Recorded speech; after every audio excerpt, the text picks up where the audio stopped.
यशवंत सेनेचे कार्यकर्ते आणि राष्ट्रवादीचे कार्यकर्ते हे एकमेकांमध्ये भिडलेले आहेत। त्यांच्यात राडा झालेला आहे। धनगर समाजाला आरक्षण दिलं तर आम्ही नक्षलवादी आतंकवादी होऊ असं वक्तव्य राष्ट्रवादीचे नेते मधुकर पिचड यांनी केलेलं होतं।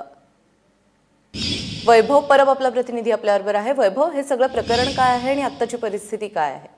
प्राजक्ता, ज्या पद्धतीने तू सांगितलं, मधुकर पिचड यांनी धनगर आरक्षणाविरोधात एक वक्तव्य केलं होतं।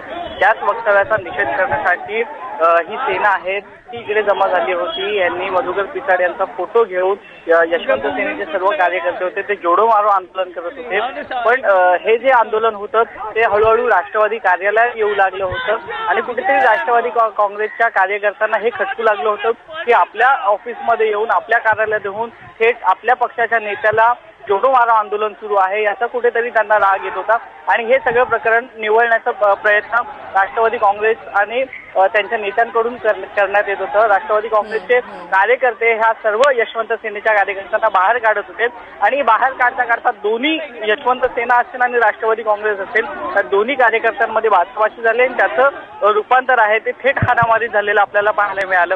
आणि ह्या संपूर्ण घटनेनंतर राष्ट्रवादी काँग्रेसचे प्रवक्ते असतील नवाब मलिक त्यांनी सांगितलं की हे सर्व कारस्थान आहे ते भाजपकडून करण्यात येत आहे आणि हे जे कार्यकर्ते आले होते हे मुख्यमंत्री देवेंद्र फडणवीस यांनी पाठवलेले गुंड होते। हे यशवंत सेनेच्या रूपाने इकडे पाठवण्यात आले होते जेणेकरून संपूर्ण समाजामध्ये कुठेतरी धनगर आरक्षणाविरोधात एक असंतोष निर्माण करावा अशी प्रतिक्रिया आहे ती नवाब मलिक यांनी दिलेली आहे। प्राजक्ता, वैभव, धन्यवाद या सगळ्या सविस्तर